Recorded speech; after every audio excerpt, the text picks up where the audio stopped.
You glow, babe. Ayan, hello mga kamuso.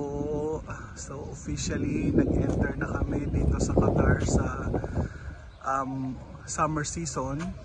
And as you can see naman, halata naman dahil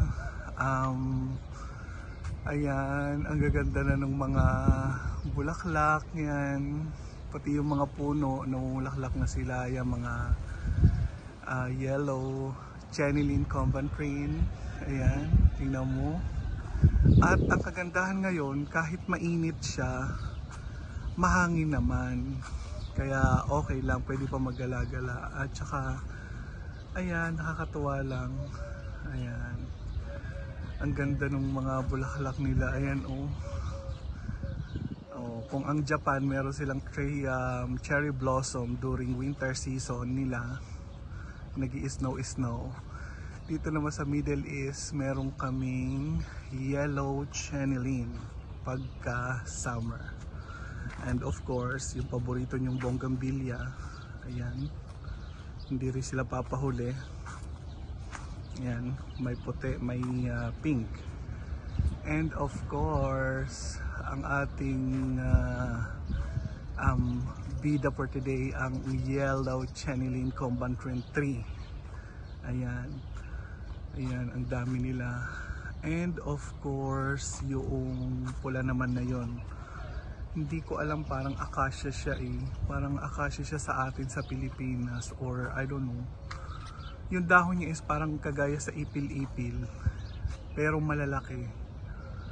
Ayan, namumulaklak din siya ngayon. See, ang ganda oh. Is it nice?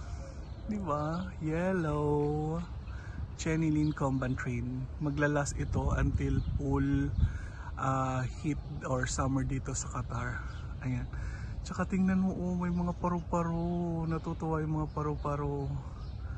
Meron silang mga flowers na nadadapuan. And of course, pag gusto mong magpahinga, chill, merong mga bench dito na nakakalat.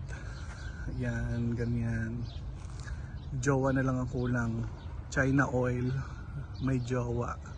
And of course, under the bright blue sky, and of course, hindi mo matatawag na Middle East ito pag walang palm tree. Yes, correct. At sayan, more flower pa.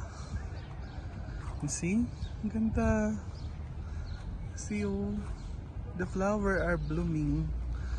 Lalo na pag ano, mga bagong dilig. Ayan, more yellow chenilene pa dito. Yes. Comment down below mga kanguso kung anong talagang pangalan nitong puno na ito na yellow. Basta ang tawag ko lang sa kanya is yellow chenilene combantrin. Ayan, comment nyo naman, hindi ko talaga alam. Pauso lang yung chenilene combantrin. Ayan, ang ganda, so nice, di ba? Clear blue skies. Tapos may mga ibon na nagchi-chirp doon sa taas. Ayun oh, dalawa, jowa sila. Bato-bato yata yun. Ayun oh, nagchi-chirp sila doon. Is it nice? Right? Shout out sa mga kanguso ko dyan na patuloy na sumusubaybay sa aking mga walang kakwenta-kwentang vlog. At ayan, nagdidilig sila patubig. At more yellow chenilene doon. Yes, correct. At yung beshi ko, ayun, naglalakad siya.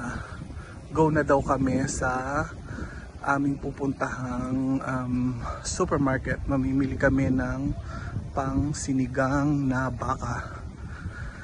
And of course, titingin din ako ng pangdaing na isda. Ayan, clear blue sky. Yun lang mga kanguso. Bye, take care.